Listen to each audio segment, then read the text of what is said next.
মন হরিনাম কর সার, এ ভব সাগর হবে বালুচর, হাটিয়া হইব পার। বলি এ ভব সাগর হবে বালুচর, হাটিয়া হইব পার। এ ভব সাগর, ভব সমুদ্র বালুচর হয়ে যাবে, আর আমি হেঁটে পার হয়ে যাব। মন রে, সারাদিন কত আবাল তাবাল পাচাল পাড়িতে পারো, সারাদিন কত আবাল তাবাল কথা বলছো, পাচাল পাড়িতে পারো, কই তাহারও মধ্যে কখনো তুমি কি হা কৃষ্ণ গোবিন্দ বলিতে নারো। কত কথাই তো বলো, কই তার মধ্যে কি একটু কৃষ্ণ কথা, গোবিন্দ কথা, হরি কথা বলতে পারো না? মন বলি হরি কথা বললে কি হবে, গোবিন্দের কথা বললে কি হবে? বলছে যদি হরি কথা বলো, যদি গোবিন্দের কথা বলো, গোবিন্দের গুণকীর্তন করো, চিন্দন্তে হৃদয়গ্রন্থি, তোমার হৃদয়ের যত পাপ পঙ্কিল গ্রন্থি আছে, সব গ্রন্থি এক এক করে ছেদন হয়ে যাবে। প্রেম সে বলো রাধে রাধে, বলো সবে রাধে রাধে।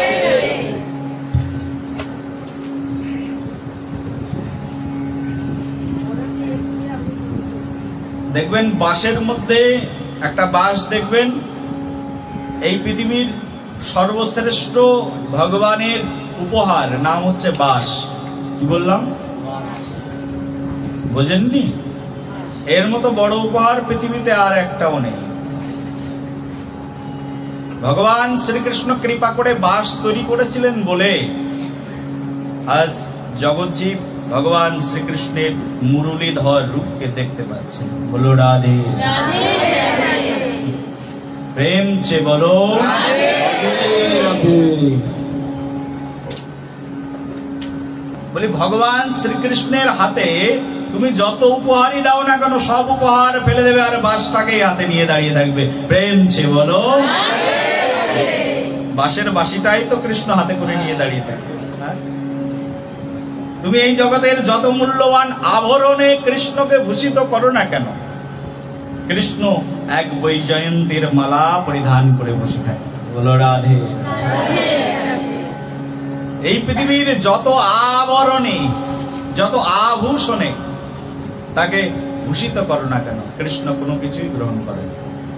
কৃষ্ণের প্রিয় ওই বাঁশের একেবারে পূর্ব দিগন্তের মেরু প্রান্তের ওই সুন্দর যে সুরমূর্ছনাকারী ওই বংশী ভগবান শ্রীকৃষ্ণচন্দ্রের একমাত্র হাতে নিয়ে দাঁড়িয়ে আছে। ভগবান শ্রীকৃষ্ণ এখান থেকে প্রায় ৫৫০০ বছর পূর্বে পৃথিবীতে অবতীর্ণ হয়েছিলেন, তখন থেকে দাঁড়িয়ে আছেন, এখনো পর্যন্ত হাতে বাঁশি, বাঁশি ছাড়েনি কখনো। এর পূর্বকালে, পূর্ব মন্বন্তরে, পূর্বকল্পে তখনও তিনি হাতে বাঁশি নিয়েই দাঁড়িয়েছিলেন। সত্য ত্রেতা দাপর কলি ৪ যুগ জানি, সেই ৪ যুগে এক দিব্য যুগ মানি। ৭১ চতুর্যুগে এক মন্বন্তর, ১৪ মন্বন্তর গেল ব্রহ্মার দিবস ভিতর। অষ্টবিংশতি মন্বন্তরে দাপরের শেষে ব্রজের শহীদ ভগবান শ্রীকৃষ্ণ প্রকাশে। বলো কৃষ্ণ ভগবান কে। চৈতন্য চরিতামৃতে রসিক শেখর কৃষ্ণদাস কবিরাজ গোস্বামী পাদের উক্তি বলছে, কত সত্য যুগ গেল, ত্রেতা যুগ গেল, দাপর যুগ গেল, কলি যুগ গেল, এই ৪ যুগে এক দিব্য যুগ মানি। এই ৪ যুগ একবার ঘুরে আসলে এক দিব্য যুগ হয়। ৭১ চতুর্যুগে এক মন্বন্তর, ৭১ বার সত্য ত্রেতা দাপর কলি ঘুরে আসলে এক মন্বন্তর হয়। এর পূর্ব মন্বন্তরে বলছে, এর পূর্ব মন্বন্তরে তিনি যখন পূর্বেও এসেছিলেন, তার মানে এই কলি, এই সত্য যুগ দাপর যুগে এসেছেন এমনটি নয়। এর পূর্বে যে দাপর যুগ ছিল, সেই দাপর যুগেও কৃষ্ণ এসেছিলেন, তখনও তিনি হাতে বংশী নিয়েই এসেছিলেন। প্রেম ছে বলো। কৃষ্ণচন্দ্রের এই লীলা নিত্য, এখনো ভগবান শ্রীকৃষ্ণ আসেন। আমি আমার গুরুদেবকে সকালবেলায় ফোন করেছিলাম গুরু দর্শন করবার জন্য, ভিডিও কল করেছিলাম শ্রী গুরুদেবকে। দেখি আমার গুরুদেব অভিষেক করে তাড়াতাড়ি চলে যাচ্ছে না বাড়িতে। আমার ওখানে এক মামা আছে, মামাকে বলছে কোথায় যাচ্ছে গুরুদেব? বলছে গুরুদেব বিশাল ব্যস্ত, আজকে কত বাড়িতে অভিষেক করবে ঠিক নেই, কত মানুষ নিমন্ত্রণ দিয়ে গেছে ঠিক। সকাল থেকে অভিষেক শুরু, আর আমরা অভিষেক করব রাত 10টা থেকে। আর বৃন্দাবনে অভিষেক শুরু হয়েছে সকাল থেকে। কেউ বলবে তাহলে কি ভগবান শ্রীকৃষ্ণ আবির্ভূত হলেন রাতে, আর তোমাদের বৃন্দাবনে অভিষেক করছে সকালে? কারণ কি? বলি বৃন্দাবনে যা সকাল তাই রাত। প্রেম ছে বলো। বৃন্দাবনে রাত আর দিনের পার্থক্য নেই, দিন আর রাত দুটোই সমান বৃন্দাবন। তার কারণ বৃন্দাবনে সদা সর্বক্ষণ ভগবান শ্রীকৃষ্ণ আসেন আর যান, ওটা হচ্ছে তার নিত্য লীলাস্থল। তেমনি ভাবে নবদ্বীপে গৌরাঙ্গ আসেন ও যান, এটা নবদ্বীপ হচ্ছে গৌর ভগবানের নিত্য লীলাস্থলী। এখনো গৌরাঙ্গ নৃত্য করছেন, তুমি দেখতে পাচ্ছ না, কিন্তু যার ভাগ্য আছে তিনি দেখতে পাচ্ছেন। বলো রাধে রাধে। এখনো নৃত্য করে শ্রী গৌরাঙ্গ রায়, কোন কোন ভাগ্যবানে দেখিবারে পায়। এখনো সেই নৃত্য নবদ্বীপে শ্রী গৌরাঙ্গ রায় করছেন। যারা যারা ভাগ্যবান তারা দেখেন, ভাগ্যবান না হলে দেখতে পাবেন। এখান থেকে 200 বছর পূর্বেই আমাদের এক আচার্য ছিলেন গৌর কিশোর দাস বাবাজি মহারাজ। তিনি নিজের চোখে দেখেছিলেন গৌরাঙ্গ নৃত্য করছেন, নিতাই চাঁদকে নিয়ে নৃত্য করছেন, সর্বার্ষদেরকে নিয়ে নৃত্য করছেন, চোখের সামনে দেখলেন।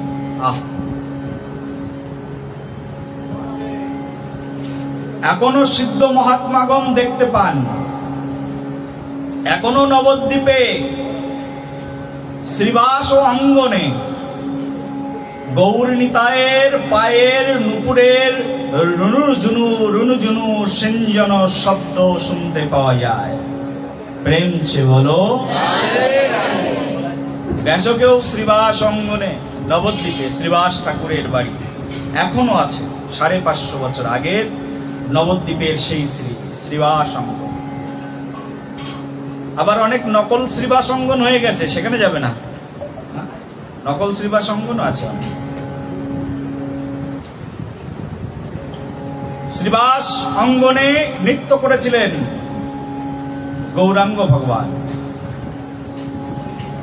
এখনো বৃন্দাবনে যাবে, নিধুবনে প্রতিদিন কৃষ্ণ ভগবান নৃত্য করেন। সখী সঙ্গে নিতুই নৃত্য, যার ভাগ্য আছে তিনি দর্শন করেন। দর্শনের জন্য আকাঙ্ক্ষা নিয়ে যেতে হয়, প্রেম নিয়ে যেতে হয়, শ্রী গুরুদেবের কৃপা নিয়ে যেতে হয়, বৈষ্ণবের কৃপা নিয়ে যেতে হয়। বলে বৃন্দাবনে যাওয়ার আগে কিভাবে যাবে? বলে যার গুরুদেব বৃন্দাবনে নয় অন্য জায়গায় আছে তার কর্তব্য কি?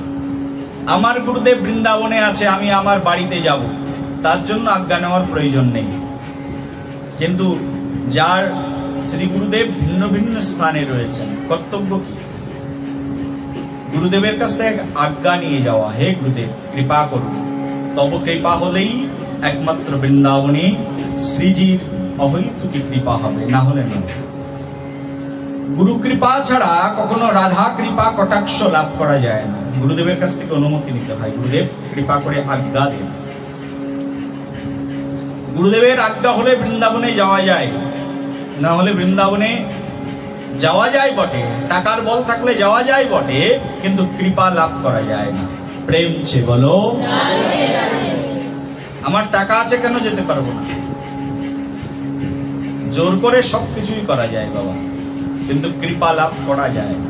কি বলো? প্রেম সে বলো। বৃন্দাবনে একবার গুরু কৃপা নিয়ে, সাধু কৃপা নিয়ে, বৈষ্ণব কৃপা নিয়ে যাবে, গেলে দেখবে। তো বৃন্দাবনে যদি যাবে, চৈতন্য চরিতামৃতে বর্ণনা করা রয়েছে। চৈতন্য চরিতামৃতে কবিরাজ গোস্বামীপাদ একটি অপূর্ব দৃষ্টান্ত দিয়েছেন। একজন বিপ্র আছে, বড় বিপ্র, আর একজন বিপ্র আছে ছোট বিপ্র। দুই বিপ্র বৃন্দাবনে গেছেন ভ্রমণ করতে।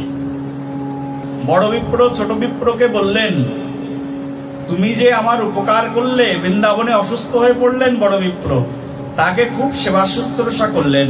ছোট বিপ্রকে বললেন, শোনো ছোট, তুমি আজকে আমাকে যতটা সেবা করলে, এই সেবার বিনিময়ে আমি প্রতিশ্রুতি প্রদান করছি, আমার বাড়িতে একটা কন্যা আছে, এই কন্যাকে তোমার হাতে সম্প্রদান করে দেব। এটা হচ্ছে তোমার সেবার বিনিময়ে, তোমার প্রাপ্য পুরস্কার। আর সেই প্রাপ্য পুরস্কার তোমাকে বাড়িতে গেলেই দেব।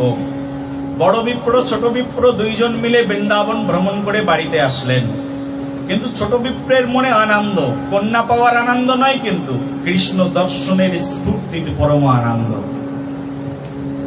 ছোট বিপ্র পরম আনন্দে তার মাকে বললেন, মা, বৃন্দাবন ঘুরেছি, সরল তো, খুব সহজ সরল, যে বৃন্দাবন ঘুরেছি, সঙ্গে সঙ্গে পুরস্কারও নিয়ে এসেছি। বলি, কিসের পুরস্কার এনেছো বাবা? বলি, বড় পুরস্কার হচ্ছে এই, তুমি বৌমা খুঁজছিলে, বৌমাও পেয়ে গেছি, বৃন্দাবন ধাম থেকে রাধারানী কৃপা করে দিয়েছেন। বলো রাধে রাধে। বলি, বৌমা ওটা আবার কোথায়? বলি, বৌমা বড় বিপ্র বলেছেন তার কন্যাকে আমার হাতে সম্প্রদান করবেন। বলি, সে তো খুব আনন্দের কথা, যাও যাও, স্বগোত্রীয় স্ববংশীয়, এর চেয়ে পরমানন্দ কি আছে? ব্রাহ্মণ কন্যা, তাও আবার ভক্তিমতী, ভক্তি পরায়ণা, তুমি ভক্ত, তোমার হৃদয়ে ভক্তি রয়েছে, আর ভক্তের সঙ্গে মিলন, এর চেয়ে বড় তো আর কিছু হতে পারে না। যাও যাও, কন্যাকে নিয়ে এসো।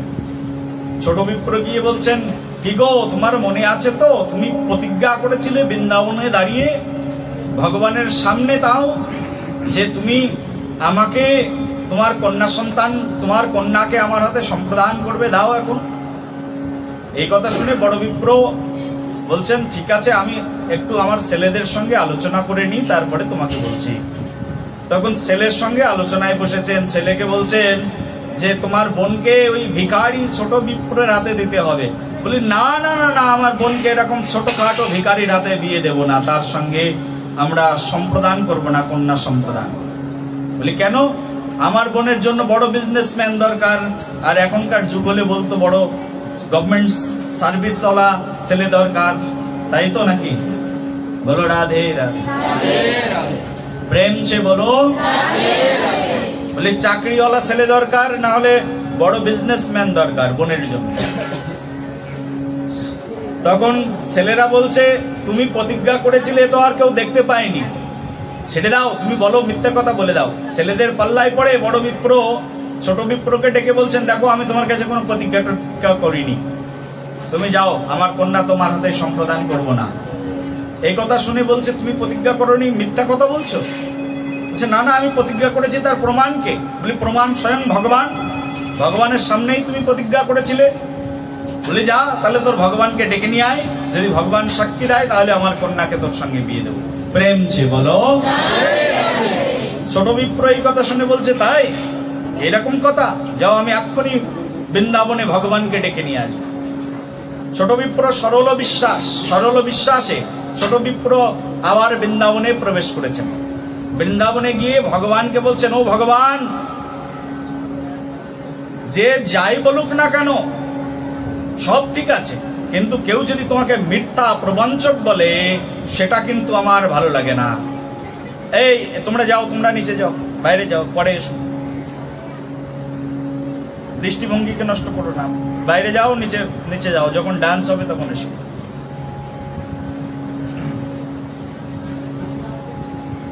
ছোট বিপ্র তখন ভগবানকে বলছে, হে ভগবান, তুমি যদি না যাবে আজকে, তাহলে এই পৃথিবীর সবাই বলবে ভগবানের কোনো শক্তি নেই, তা তুমি আমার সঙ্গে চলো। বারবার বলছে, হে ভগবান, শুনছো আমার কথা? ভগবান কি দেখতে কেমন? ভগবান তো হাতে বাঁশি নিয়ে একেবারে পাথরের বিগ্রহ দাঁড়িয়ে আছেন। ভগবান তো কথা বলতেও জানেন না, শুনতেও জানেন না, এরকম ভাব। ছোট বিপ্র বলছে, কি গো, যাবে না আমার সঙ্গে? এত আকুতি মিনতি করছে ভগবানের সামনে ছোট বিপ্র। তখন ভগবান বলছে, এই পাগল, তুই কখনো শুনেছিস পাথরের বিগ্রহ হেঁটে হেঁটে কারুর সঙ্গে যায়? এই কথা শুনে ছোট বিপ্র বলছে, তাই নাকি? পাথরের বিগ্রহ যদি হাঁটতে না পারে, আমি তো এটাও কখনো শুনিনি যে পাথরের বিগ্রহ কথা বলতে জানে। প্রেম চে বলো। বলি পাথরের মূর্তি কখনো কথা বলতে জানে, তো প্রথমবার দেখলাম।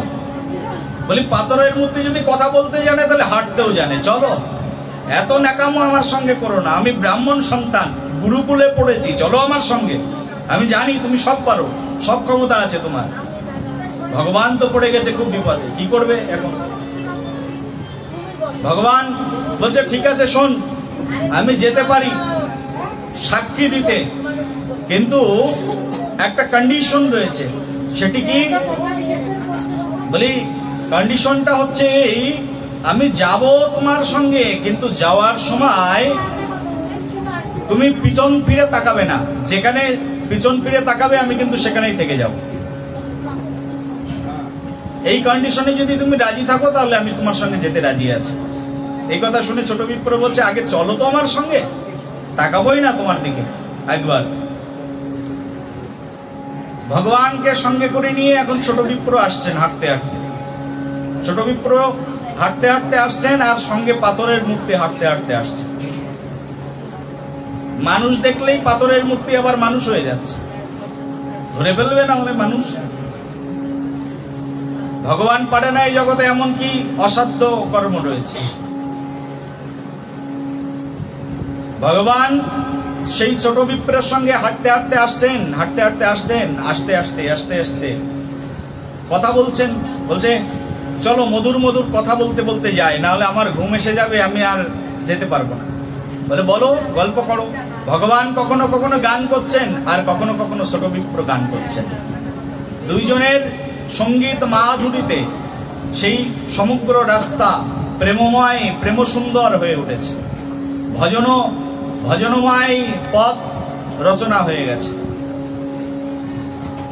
তো এই ছোট বিপ্র ভগবানকে নিয়ে কীর্তন করতে করতে রাস্তা দিয়ে আসছেন। আসতে আসতে হঠাৎ করে ভগবান কিছু রাস্তা আসার পরে আর বেশি কথা বলছেন, আর আসার সময় কখনো কথা বলছেন, আর কখনো নুপুরের শব্দ হচ্ছে।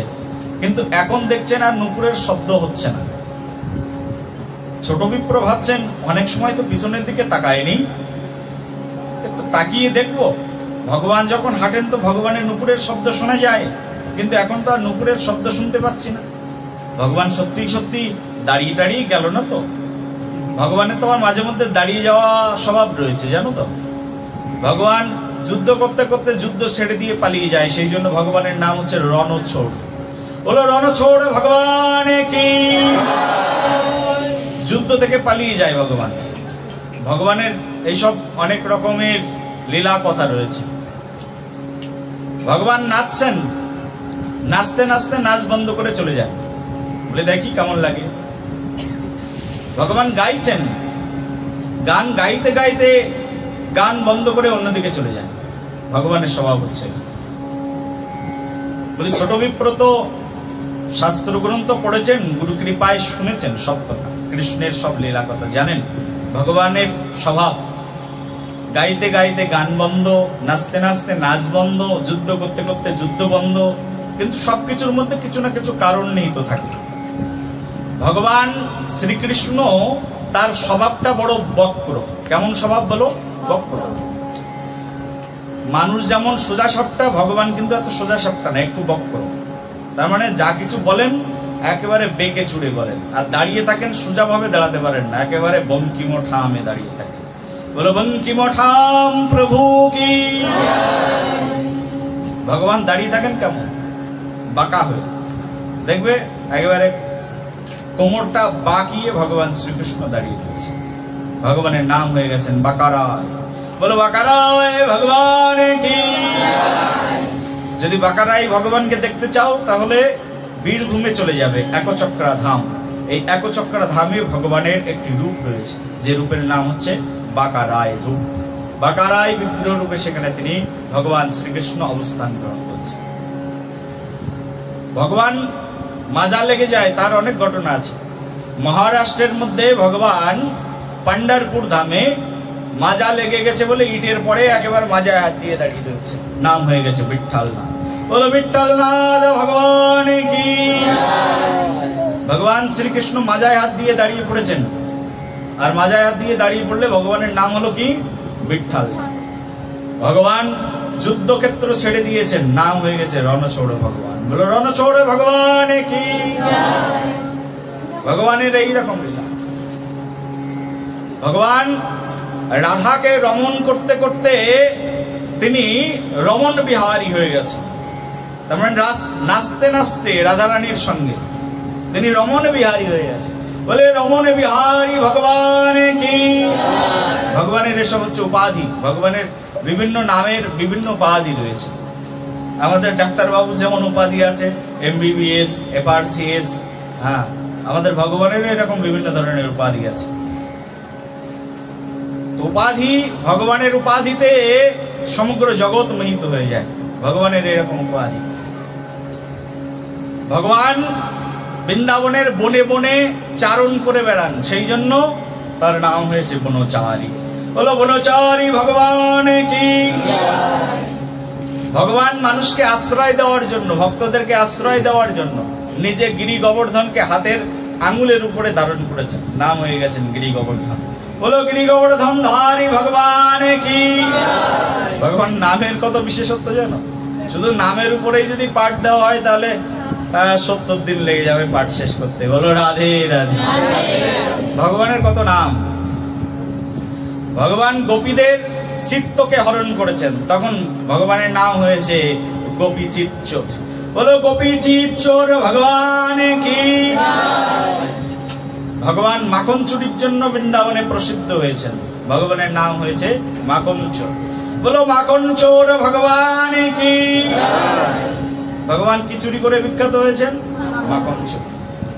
ব্রজে প্রসিদ্ধাম নবনীত চোরাম গোপাঙ্গনানাম চ দুকুল চোরাম অনেক জন্মার জিত পাপ চোরাম চোরাগ্রগণ্যাম পুরুষম নমামি। ভগবান চুরি করতে করতে সর্বশ্রেষ্ঠ চোরে রূপান্তরিত হয়েছে। চোরাগ্রগণ্যম, চোরেদের মধ্যে অগ্রগণ্যম, অগ্রগণ্য সবার আগে যে চোর তার নাম হচ্ছে কৃষ্ণচোর। বলো কৃষ্ণচন্দ্র ভগবান কি। চোরাগ্রগণ্য ভগবান কি। চুরি করতে করতে তার উপাধি হয়ে গেছেন পুরুষোত্তম। কি নাম? পুরুষোত্তম। কারণ একজন চোর পুরুষোত্তম হয় এই জগতে, এই ঘটনা একমাত্র কৃষ্ণ ছাড়া আর কারোর ক্ষেত্রে প্রযোজ্য নয়। একজন চোর, তাও আবার পুরুষোত্তম। কারণ পুরুষদের মধ্যে তিনি উত্তম, তাই তার নাম হচ্ছে পুরুষোত্তম। বলে পুরুষ কারা? এই জগতে পুরুষ আছে নাকি? বলে এই জগতে তো কোনো পুরুষ নেই, এই জগতে যারা আছে সবাই প্রকৃতি। বলে পুরুষকে, যদি পুরুষ থেকে থাকে তাহলে সেই পুরুষ হচ্ছেন ভগবান শ্রীকৃষ্ণ। আর পুরুষদের মধ্যে যদি কেউ উত্তম থেকে থাকে তিনিও হচ্ছেন ভগবান শ্রীকৃষ্ণ, সেই জন্য তার নাম হচ্ছেন পুরুষোত্তম। বলো পুরুষোত্তম ভগবান কি। ভগবান হচ্ছেন পুরুষোত্তম। ভগবান শ্রীকৃষ্ণ আস্তে আস্তে আশা থামিয়ে দিয়েছেন। বলি পিছন দিকে তাকিয়ে দেখি ভগবান আছেন কি নেই। পিছন দিকে যেই না তাকিয়েছেন, ওই যে প্রতিশ্রুতি দিয়েছে যে যেখানেই দেখবে সেখানেই কিন্তু দাঁড়িয়ে থাকবো। ভগবান সেখানেই দাঁড়িয়ে পড়লেন, আর ভগবান সেখানে পাথর হয়ে গেলেন। আর পাথর হয়ে যখন দাঁড়িয়ে পড়লেন, পাথরের মূর্তি হয়ে, তখন ভগবানের নাম হয়ে গেল সাক্ষী গোপাল। বলো সাক্ষী গোপাল ভগবানের কি। সাক্ষী দেওয়ার জন্য ভগবান গোপাল চলে এসেছেন হাঁটতে হাঁটতে। আজ বৃন্দাবন ছেড়ে ভগবানের নাম হয়ে গেছে সাক্ষী গোপাল ভগবান। আর একবার বলো সাক্ষী গোপাল ভগবান কি। ছোট বিপ্র গিয়ে বড় বিপ্রকে বলছে, কি গো ভগবান এসেছে। বলি কই, বাড়ি পর্যন্ত নিয়ে এসো। বলি আমার একটা মিস্টেক হয়ে গেছে, বাড়ি পর্যন্ত আসবে না, চলো ভগবান এসেছে, চলো দেখতে যাবে। কোথায়? বলি ওই চলো একটু সামনেই, হাঁটতে হাঁটতে যাবে, রেমুনা পার হবে, সামনেই দেখা যাবে ভগবানকে। বলি হাঁটতে হাঁটতে চলে গেল, কই দেখি সত্যি সত্যি এসেছেন কিনা। এই ছোট বিপ্র তো মিথ্যা কথা বলেন না, তার কথা শুনে তার বন্ধু বান্ধব সবাই এসেছেন। চারিদিকে নিমেষের মধ্যে সংবাদ ছড়িয়ে গেল, বৃন্দাবন থেকে ভগবান এসেছেন সাক্ষী দেওয়ার জন্য। আর ভগবানের নাম হয়েছে সাক্ষী গোপাল। সারা দেশের মানুষ ভিড় করতে থাকলো। এখন যেমন পুরী ধামে রথযাত্রার সময় সারা ভারতের মানুষ পুরী ধামে এসে উপস্থিত হয়। পুরীতে একটা ঘরও বুক করতে পারা যায় না পুরী ধামের রথযাত্রার সময়। সেই সময় এরকম অবস্থা হয়েছে সাক্ষী গোপালকে দেখার জন্য। উত্তর ভারত, দক্ষিণ ভারত, পূর্ব ভারত, কত ভারত থেকে কত মানুষ কোন প্রান্তর থেকে এসেছে ঠিক নেই, সবাই দেখতে এসেছেন কাকে? যে ভগবান স্বয়ং হাঁটতে হাঁটতে পাথরের মূর্তি এসেছেন সাক্ষী দেওয়ার জন্য। আর ভগবানের নাম হয়েছে কি? বলো কি? বলো সাক্ষী গোপাল ভগবান কি। সাক্ষী গোপাল ভগবান। এখন বলো, আমার পাথরের বিগ্রহ খেতে পারে তো? হ্যাঁ, আহার করতে পারে? আমরা যে ভোগ লাগাই ভগবান খায় তো? হ্যাঁ, ভগবান আছে তো? আজকে ভগবানকে আমরা এখানে ভগবানের মূর্তিতে আজকে অভিষেক করবো, স্নান করাবো। ভগবান স্নান পাবেন তো? হ্যাঁ পাবেন তো? ভগবান গ্রহণ করবেন তো? কারণ সাক্ষাৎ বিগ্রহ নাও তুমি ব্রজেন্দ্র নন্দন। চৈতন্য চরিতামৃতে বলছেন, হে ভগবান তুমি বিগ্রহ নাও, তোমার পরিচয় তুমি ব্রজেন্দ্র নন্দন। ভক্ত যেভাবেই ভগবানকে দেখবে ভগবান সেইভাবেই প্রকটিত হবেন। একটা মাটির মধ্যে একজন পালমশাই কুমোর, তিনি মাটির মধ্যে হাড়ি পাতিল দেখতে পায়। মাটির মধ্যে তিনি একটা প্রতিমা দেখতে পায়। আর একজন কৃষক মাটির মধ্যে একটা বীজ দেখতে পায়। মাটি তো একটাই, কিন্তু দুইজনের দর্শন ক্ষমতা দুই রকম। বলি এই মাটিতে কোন বীজ রোপণ করলে কোন বৃক্ষটা ভালো হবে, মাটি দেখেই চাষি বুঝে নেয়। তেমনি ভাবে মাটি দেখে একজন কুমোর বুঝে নেয় এই মাটি দিয়ে হাড়ি বানানো যাবে, না এই মাটি দিয়ে থালা বানানো যাবে, না এই মাটি দিয়ে মূর্তি বানানো যাবে, বুঝে নেন এই মাটি দিয়ে কি করা যাবে, কোন ধরনের মূর্তি সুইটেবল হবে, কোন ধরনের তৈজসপত্র এই মাটি দিয়ে তৈরি করা যাবে, সেটা একজন কুমোর বুঝে নেন। তেমনি ভাবে ভক্ত যিনি, তিনি ভগবানকে দর্শন করেই তার হৃদয়ের মধ্যে ভগবানকে আস্বাদন করে নেন। বলো রাধে রাধে। ভক্ত যিনি, তিনি ভগবানকে আস্বাদন করতে পারেন। অভক্ত ভগবানকে আস্বাদন করতে পারেন। ভক্ত ভগবানকে সুন্দর সুন্দর রান্না করে ভগবানকে বলে ভগবান গ্রহণ করো, ভগবান প্রীতিপূর্বকম গ্রহণ করে। ভক্ত দিলে ভগবান খায়, আর অভক্তের অন্নে প্রভু ফিরে নাহি চায়। ভক্তের দেওয়া অন্ন প্রভু কারি কারি খায়, কেড়ে কেড়ে খেয়ে নেয় ভগবান। আর অভক্তের অন্নে প্রভু ফিরে নাহি চায়। অভক্তের অন্নের দিকে ভগবান কোনোদিন ফিরেই তাকায়। অভক্তের কোন বস্তু ভগবান কখনো গ্রহণই করেন। বলে অভক্ত কারা? বলে যার শ্রদ্ধা নেই, ভগবানের প্রতি বিশ্বাস নেই, তাদেরকে বলে অভক্ত। ভক্ত কারা? বলে যাদের ভগবানের প্রতি শ্রদ্ধা আছে তারা ভক্ত। ভক্ত কারা? আজকের জন্মাষ্টমী তিথিতে যারা এখানে এসে ভাগবত কথা শ্রবণ করছে, বলে এদেরকে বলে ভক্ত। ভাগবত কথা শ্রবণ করেন কারা? বলে ভাগবত যারা শ্রবণ করেন তারাই হচ্ছেন ভক্ত। বলে যারা জীবনে কখনো ভাগবত শ্রবণ করেন না তারা ভক্ত না। বলি তারা কি করে ভক্ত হয়? তারা তো এক একটা বড় বড় শক্ত। বলো রাধে রাধে। প্রেম সে বলো। বলে ভাগবত যারা শ্রবণ করেন না তারা ভক্ত নয় কেন? তার কারণ কি? বলি ভাগবত আর ভগবানের মধ্যে কোনো পার্থক্য নেই। স্বয়ং ভগবান শ্রীকৃষ্ণ বলছেন যে কলিযুগে আমি ভাগবত রূপেই থাকবো। কলিযুগে কি রূপে থাকবো বলুন? কি রূপে? হ্যাঁ, ভাগবত। বলে কলিযুগে আমার রূপটি কি? এই উদ্ধবজি ভগবানকে বলছেন, হে ভগবান, আমি বুঝতে পেরেছি তুমি অল্প দিনের মধ্যে পৃথিবী ছেড়ে চলে যাবে। অনেক অলক্ষণ, কুলক্ষণ, বিলক্ষণ সমাজের বুকে দেখা যাচ্ছে। হে প্রভু, তুমি চলে গেলে আমি কোথায় থাকবো? আমি কি নিয়ে থাকবো? খুব কাঁদছেন উদ্ধবজি। উদ্ধবের কথা শুনে ভগবান শ্রীকৃষ্ণ বলছেন, উদ্ধব চিন্তা করো না, আমি যাচ্ছি না, গেলেও একটা রূপে থাকবে। বলি যাবে আবার কি রূপে থাকবে? বলি আমি আমার এই দেহ রূপ, এই সচ্চিদানন্দ রূপ, এই সচ্চিদানন্দ রূপটা নিয়ে আমি চলে যাব, কিন্তু আমি একটা রূপে থেকে যাব। কি রূপ? বলে আমি যে রূপে থেকে যাব সেই রূপের নাম হচ্ছে ভাগবত রূপ। বলো ভগবান ভগবান কি। আমি যে রূপে থাকবো সেই রূপের নাম কি? বলো কি রূপ? বলে আমি যে রূপে এই পৃথিবীতে থাকবো সেই রূপের নাম হচ্ছে ভাগবত। এই ভাগবত রূপটাই হচ্ছে আমার নিজ স্বরূপ কলিযুগের জন্য। কারণ কলিযুগে মানুষ বিগ্রহের মাথার উপরে দাঁড়িয়ে থাকবেন, বিগ্রহের প্রতি তাদের কোনো কেয়ার থাকবে না। বলি যারা মদ্য মাংস ভক্ষণ করে তারাও গিয়ে আমার অর্চন শুরু করে দেবেন,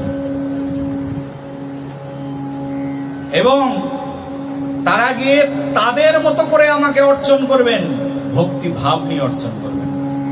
কলিযুগে ব্রাহ্মণ যেমন মানুষ কুকুর পুষে রাখে ঘরের মধ্যে, বলে কলিযুগে এমন সময় আসবে ভক্তরা ব্রাহ্মণদেরকে, বৈষ্ণবদেরকে পুষে রাখবে টাকা দিয়ে। ব্রাহ্মণ বৈষ্ণব টাকার বিনিময়ে কাজ করবে। আর এই জন্য বিগ্রহের অর্চন হবে না। কোন ব্রাহ্মণ, কোন বৈষ্ণব যদি অর্থের বিনিময়ে কোনো সেবা করেন, কোনো কাজ করেন, বলা হচ্ছে তার সেই কাজ ভক্তিপূর্ণ হয় না। আর ভক্তিপূর্ণ নয়, সেটা বিজনেসে পরিণত হয়ে যায়। কোন ব্রাহ্মণকে আপনি আপনার বাড়িতে ডাকলেন, ও ব্রাহ্মণ এসো আমার বাড়িতে, একটু জন্মাষ্টমীর দিন আমার বাড়িতে পুজো করে দিয়ে যাবে। ব্রাহ্মণ তোমার বাড়িতে গেল, ভগবানকে একটু আরতি করে দিল, দিয়ে বললো যে 200 টাকা দাও। তুমি বললে না না না 100 টাকা নাও। তুমিও সেই রকম কিপ্টে, কৃপণ। ওদিকে ব্রাহ্মণও কৃপণ। ব্রাহ্মণ বলছে না না, ব্রাহ্মণ লুবি। ব্রাহ্মণ বলছে না না 200 টাকা দিতেই হবে তোমাকে। বলে 200 টাকা যদি না দিই, বলে 200 টাকা না দিলে অভিশাপ দিয়ে দেবো তোমাকে। বলে 200 টাকা যদি না দাও তাহলে আমি তোমাকে অভিশাপ দিয়ে দেবো। ওদিকে তখন ওই কৃপণ যজমান বলবেন, রে তোর এত বড় সাহস, দাঁড়া দেখাচ্ছি মনে। সঙ্গে সঙ্গে সে আবার লাঠি সোটা বের করে ব্রাহ্মণকে ঝাঁটা জুতো নিয়ে তাড়া করবেন। ব্রাহ্মণ প্রাণের ভয়ে পালিয়ে সেখান থেকে চলে আসবে। বলি এসব কথা সব গল্প করা কথা নয়, এখনো শুরু হয়নি। হয়তোবা কোথাও কোথাও শুরু হয়েছে, কিন্তু ভবিষ্যতে হবে। কারণ কল্কি পুরাণে এসব কথা লেখা আছে। প্রেম ছে বলো। ব্রাহ্মণ বৈষ্ণব আচার্য তারা অর্থের বিনিময়ে বিকৃত হয়ে যাবে।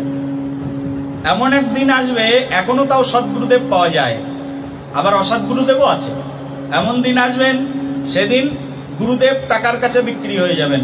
যার বেশি টাকা আছে গুরুদেব তাকেই বেশি স্নেহ করবেন, তাকেই বেশি ভালোবাসবেন, তার বাড়িতেই যাবেন, তার বাড়িতেই থাকবেন। আর যার টাকা নেই, যার পয়সা নেই, তাকে একেবারে পরিত্যাগ করে রেখে দেবেন। আর শিষ্য কাঁদবেন যে হে গুরুদেব, আমি কি করে উদ্ধার হবো? আমাকে তো কিছু শেখালেন না। বলি তুই কোন জন্মে ধনবান হ, সেই জন্মে তোকে শিখিয়ে দেবো। এইভাবে গুরুদেব তাকে তিরস্কার করবেন। প্রেম ছে বলো। শাস্ত্রের মধ্যে বর্ণনা করা আছে গুরুদেব হবেন সমদর্শী। একজন গরিব শিষ্যের প্রতি যেমন ভাব, একজন ধনী শিষ্যের প্রতি তেমন ভাব। গুরুদেব হবেন নির্লোভী, লোভ থাকবেন না, কিন্তু কলিযুগের গুরুদেবদের লোভ হয়ে যাবে। এইভাবে গুরুতত্ত্বও এই সমাজ থেকে নষ্ট হয়ে যাবে। সেই কলিযুগের মধ্যেই আমরা বাস করছি। বলো একবার প্রেম সে বলো, আরো জোরে।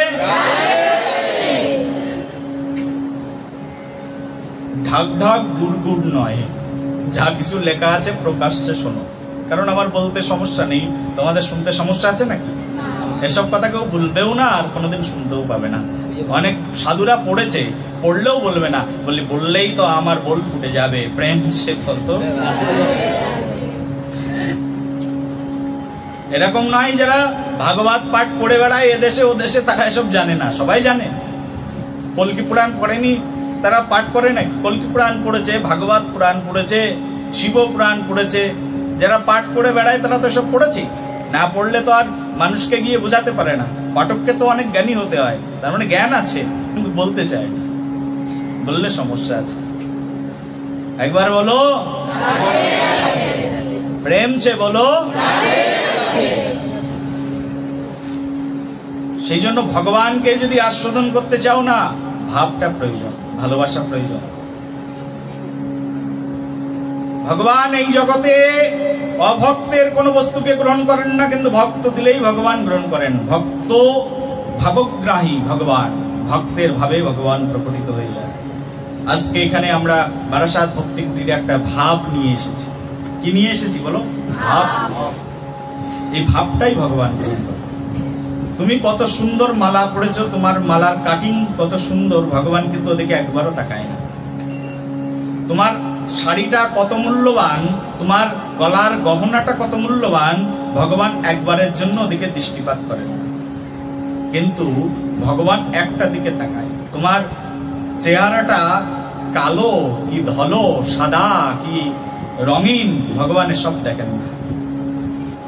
ভগবান তোমার কোন অঙ্গের দিকে তাকান না, শুধু একটি জায়গায় তাকান। সেটা কি? সেটা হচ্ছে তোমার হৃদয়, সেটা হচ্ছে তোমার মন। ভগবান তোমার ওই শুদ্ধ সরল মনের দিকে দৃষ্টি নিক্ষেপণ করেন, তোমার ভাবের দিকে দৃষ্টি নিক্ষেপণ করেন। একজন সাধারণ মানুষ আর একজন মানুষকে চেনবার জন্য তার মুখের দিকে তাকায়, ভগবানের মুখের দিকে তাকানোর দরকার হয় না। ভগবান তার ভাবের দিকে তাকালেই বুঝতে পারেন এই ভক্ত কি ভাব নিয়ে আমার কাছে এসেছে। প্রেম সে বলো।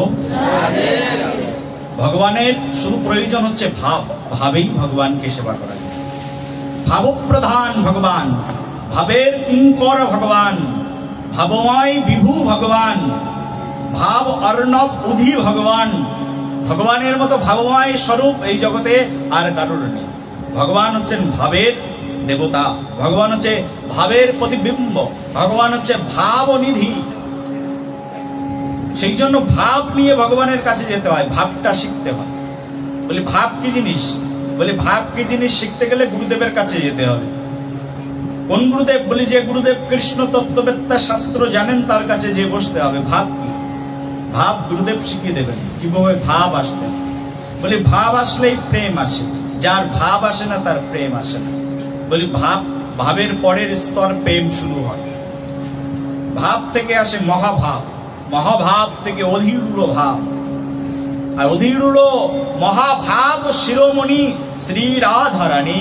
বলো রাধে রাধে, বলো রাধারানী সরকার কি। মহাভাব শিরোমণি শ্রী রাধারানী। কি শিরোমণি বলো?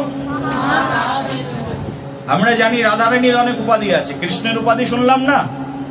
নব কি চরাগ্রগণ্যম পুরুষম নমামি, চরদের মধ্যে অগ্রগণ্য ভগবান। তেমন রাধারানীর অনেক উপাধি।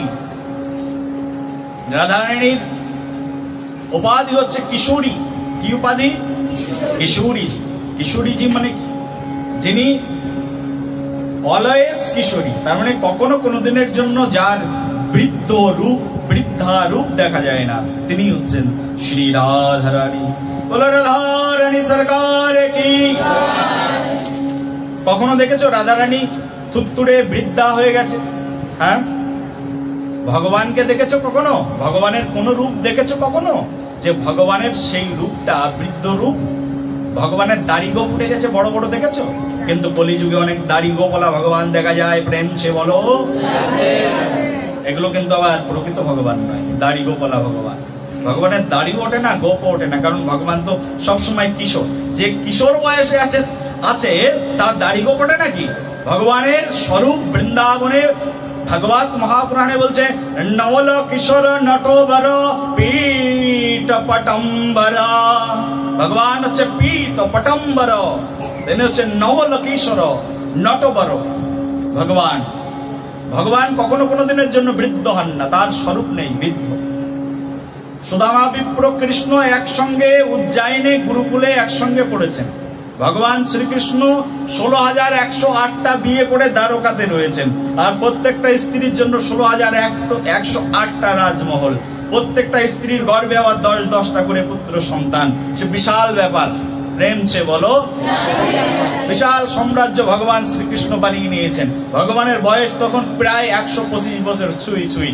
সুদামা বিপ্র গেছেন ভগবান শ্রীকৃষ্ণের সঙ্গে দেখা করতে। বলি কই কই আমার সখা কৃষ্ণ কোথায়, আমি আমার সখা কৃষ্ণকে দেখতে চাই। কৃষ্ণকে দর্শন করবার জন্য সুদামা বিপ্র ছুটতে ছুটতে ভগবান শ্রীকৃষ্ণের কাছে এসেছেন।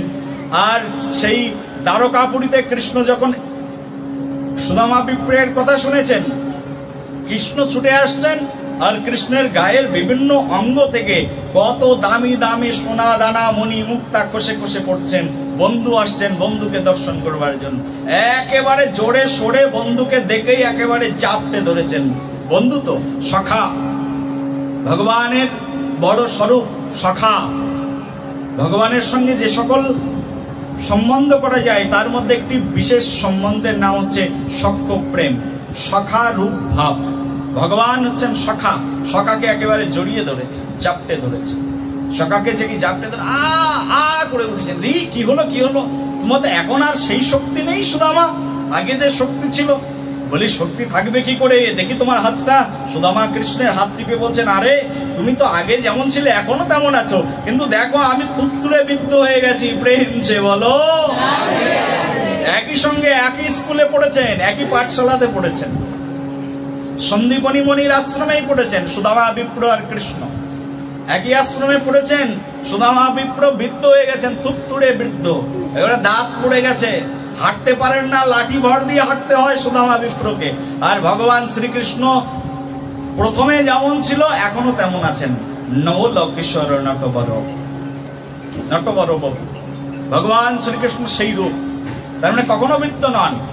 ভগবান শ্রীকৃষ্ণের পুত্র প্রপুত্র অনিরুদ্ধ প্রদ্যুম্ন, তার পুত্র অনিরুদ্ধ, তাদেরকে দেখতে শ্রীকৃষ্ণের চেয়ে বয়সে বড়, আর শ্রীকৃষ্ণ দেখতে তাদের চেয়ে ছোট। প্রেম সে বলো, আর জোরে।